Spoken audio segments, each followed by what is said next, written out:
Hi, this is Dr. Darwin, the new dentist coach, with another episode of Ask Dr. Darwin on the New Dentist Coach Show, where we bring you questions, tips, all about being a new dentist, whether it be a new dentist that's looking to get into dental school, that's in dental school, or that's looking to get into residency. And even we have questions and answers and topics about life after residency and after graduation.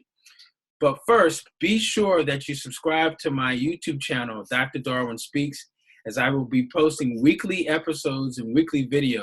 I don't want you guys to miss those. Some really great tips that can help you both here, now, and also in the future. Okay. Today we're going to continue in our dental residency tips series, and today we're joined with a pediatric dentist resident who's in training right now, and she's going to share with us some tips on how she has been able to survive the first year of pediatric dentistry residency. So today we have Dr. Yohara Chardon. How you doing, Doc? I'm very, very good. Hayes, thank you for having me. Thank you for having these amazing tips that you weekly keep providing for residents, especially when there's so little information sometimes out there regarding what to expect after dental school. That's right. That's right. So go ahead and introduce yourself for everybody who doesn't know you. Well, my name is Yohara Chardon. I was born and raised in the Dominican Republic. I moved to New York about 9 years ago, and I was already a dentist back home when I moved to New York. I then started my process of getting my DDS in the United States, and it's been quite a ride. It's been long process. I then went to NYU, completed an advanced placement program, 3 years at NYU. I got my DDS at NYU, and I only applied to one GPR when I finished, since I was living in New York, and I only applied to Bronx, Lebanon. It was a bold decision, I guess. I put all my eggs in one basket, but I don't regret it. It's the one place I have been since I finished dental school. That's right. That's right. And where are you currently training now? Bronx, Lebanon. I haven't left. You just love the Bronx. You can't get enough. I got there in 2015 and currently expecting to leave in 2019. That's right. So tell us a little bit about why you picked pediatric dentistry. Well, it was actually something I didn't know while I was in dental school. I did have the chance while in dental school to participate in a community service in which I spent 1 day a week in a foster care agency. And I worked one-to-one with a pediatric dentist at that time. But even then, I had no idea I was gonna apply to Pedo. The moment I realized I wanted to do Pedo was, and I appreciate the fact that I did GPR, because that's what helped me realize what my true passion was. And I was in the GPR at Bronx, Lebanon in my first year, my first of many years. And I was not seeing children then.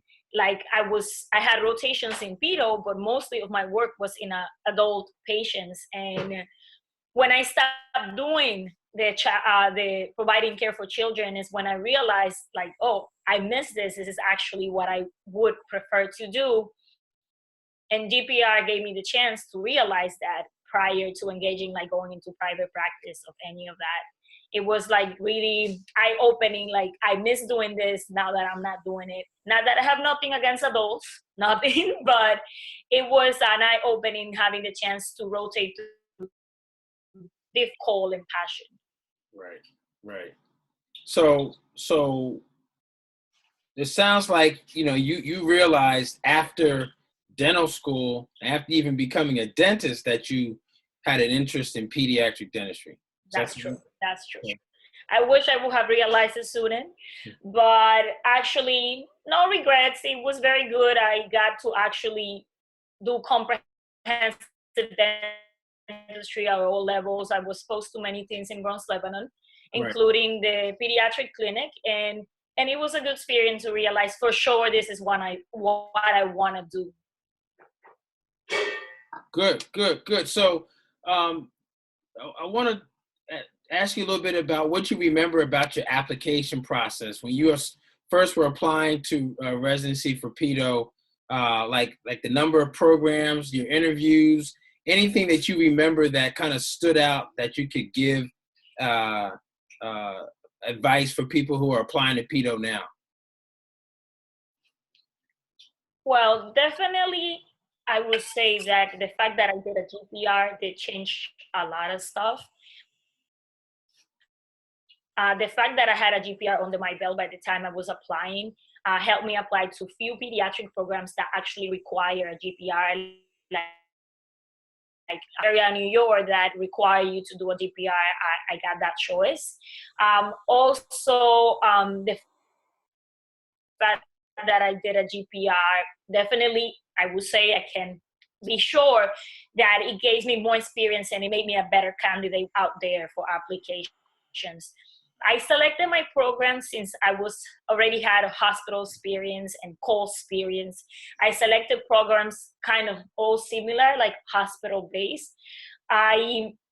Nothing against academic university programs, but I see the kind of experience you get in hospital, the hands-on, since more like reality-based, the amount of patients I see in hospitals. So pretty much I limit my choices to similar programs where I will get the same kind of exposure. Also, I reduce my programs based geographically, and I could see myself leaving. And I did say that I applied to one program a little bit out of my comfort zone, and I can say thank God my chairman at Bronx Lebanon kind of gave me some insight, and he was like, no, you shouldn't go there. So that helped me a little. I always was surrounded by people around you, Dr. Ubu, Dr. Gates, people around Dr. A reduced number of programs. I applied to less than 10 programs. I know that's in the low side for a lot of people. But I felt comfortable with my choices. I didn't want just applying all over for places that might not be a good fit for me, given my background of being in hospital. And I wanted to keep developing those skills that I have got in Bronx, Lebanon. Also, one of the things is for applications, budget, how much you're willing to spend, like, for applications can be very costly. Not that something that should prevent you from applying nowhere, but you should definitely, when you think you're going to apply to specialty, start saving. And filling out applications can be very costly. In my process, I would say I applied to 7 programs. I guess I had a 50-50 response for invitations for the interview. It's a little sad to get oh, I'm sorry, better luck next time, but can't complain. I got, I would say, a decent response of interviews. And of course, I interview at Bronx, Lebanon, interview a few other places here in New York, and 2 places outside New York. So let me see. And every interview was different. I can say for sure, like some places, we have socials that were due before, like you will have to travel the night before to participate in the social.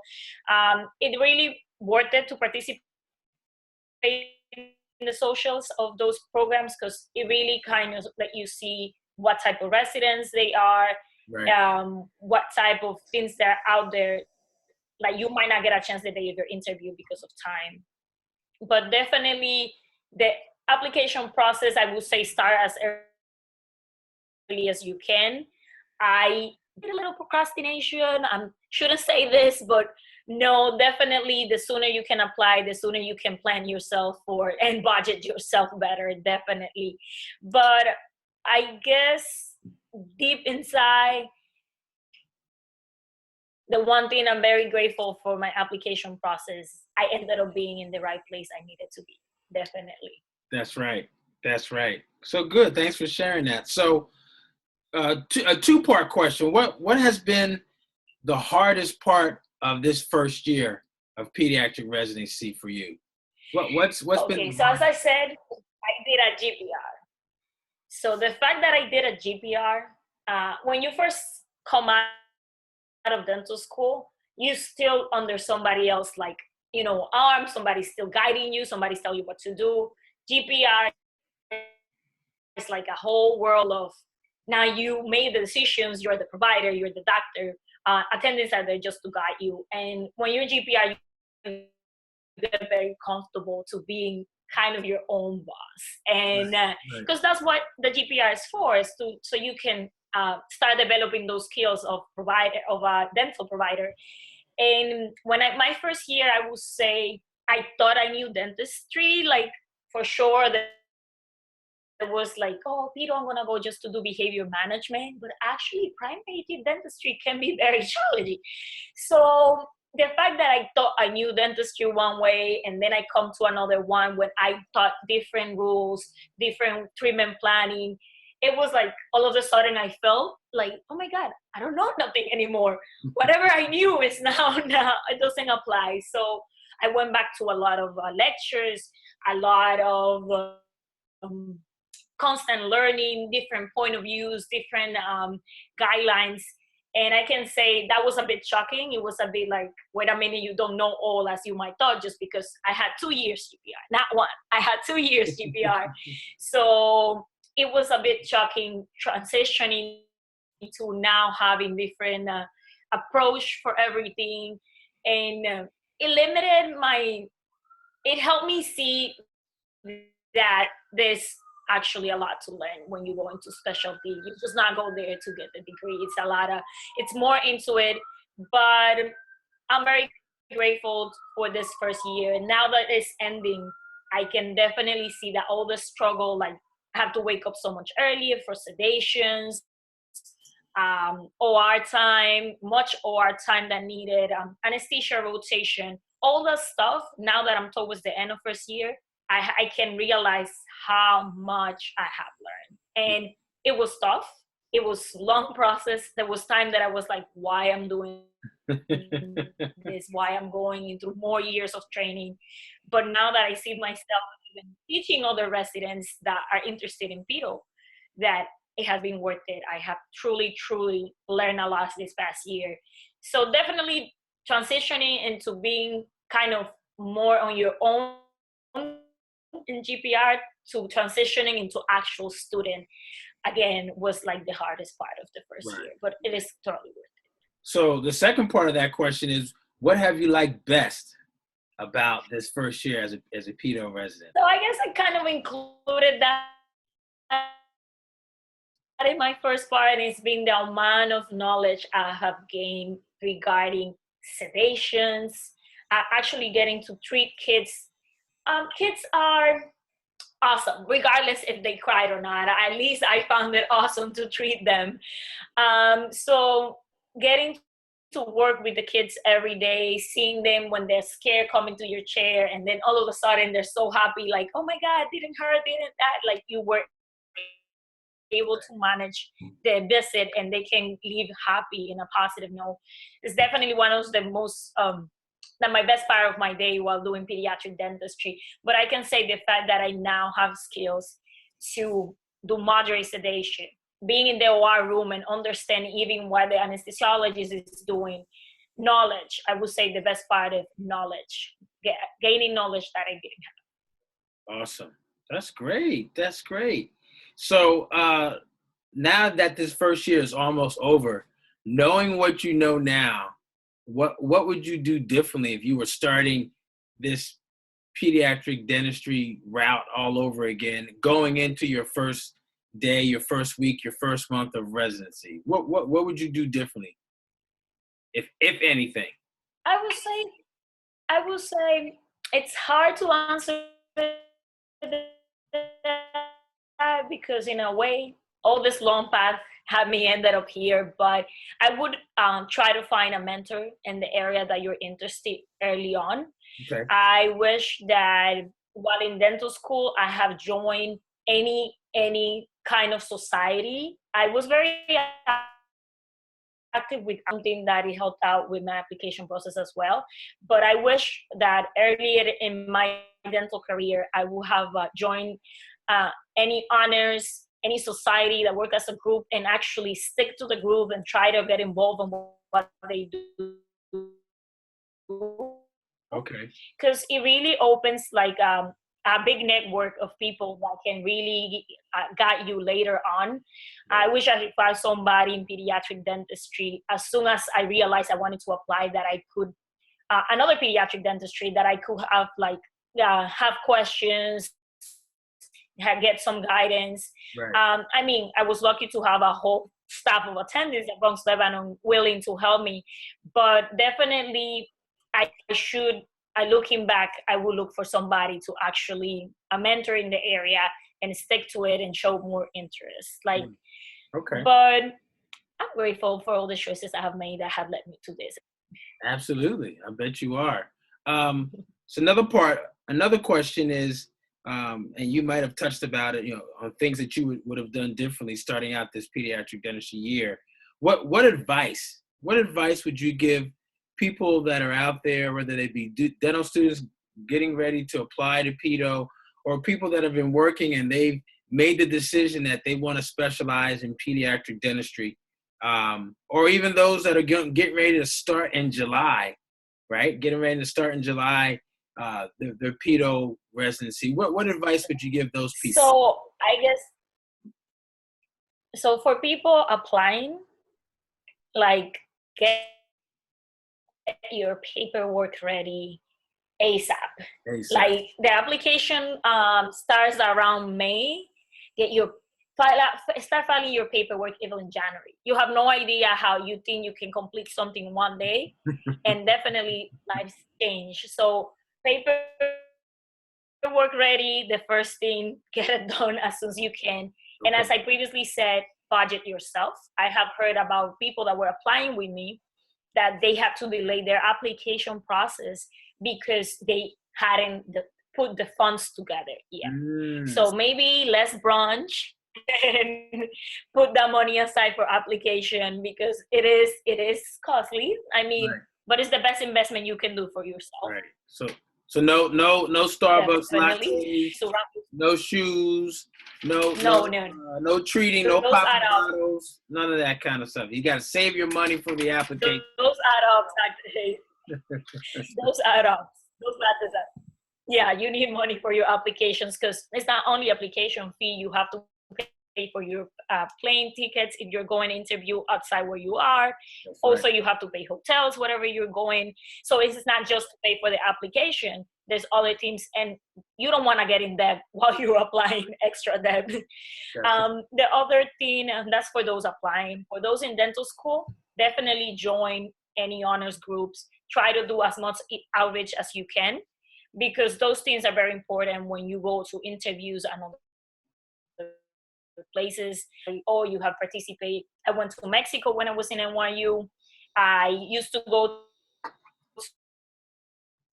to the Mexican embassy to do screenings when I was in NYU, like once a week. I did my foster care. So being involved with a lot of outreach really helped. I could see when my interviewers is something that it called their attention, and it's something that for pediatric dentistry, they like to see that you're involved with kids from the beginning in preventive, not just one day, oh, I want to do this. I mean, I didn't know for early on this I wanted to do, but I was very involved with outreach regardless, and that helped me. For those about to start July 1st, be humble. Be humble.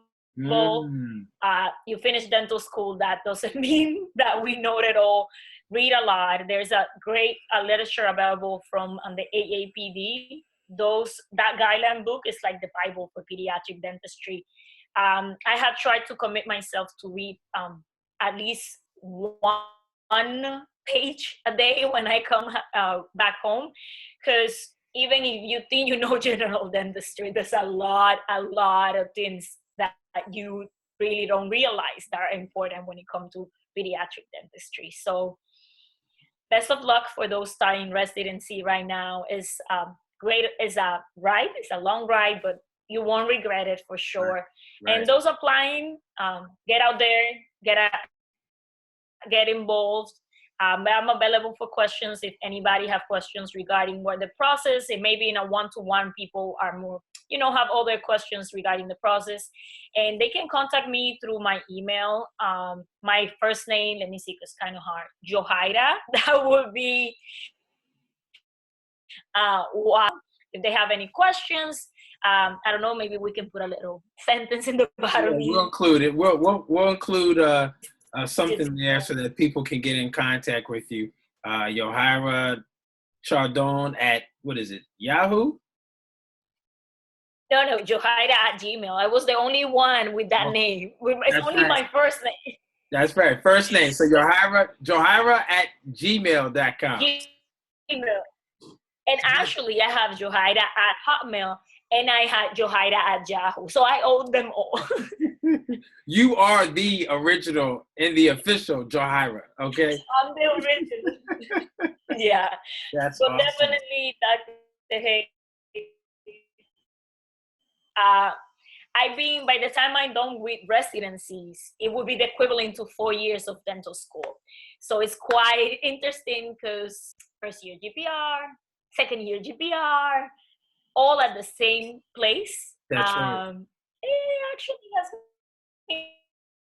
been quite interesting. I have seen even the programs and the hospital evolve for the better.